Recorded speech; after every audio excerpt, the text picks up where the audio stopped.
ഇന്നത്തെ ആവറേജ് കേരളത്തിൻ്റെ ഏജ് ഏതാണ്ട് 40 അടുപ്പിച്ചായി എന്നാണ് പറയുന്നത്. അപ്പോൾ അവിടെ നമുക്ക് വർക്കിംഗ് പോപ്പുലേഷൻ ഇല്ല.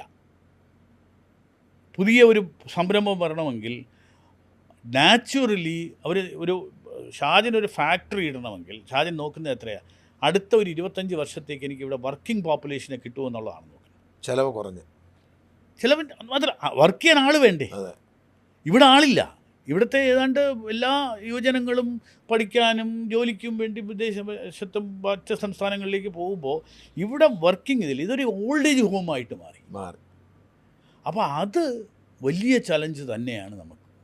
ഇതാണ് നമ്മുടെ ഫ്രണ്ടിൽ നിൽക്കുന്ന സാധനം. ഇതിൻ്റെ കൂടാതുള്ള ചലഞ്ചസാണ് ഞാൻ പറഞ്ഞത്.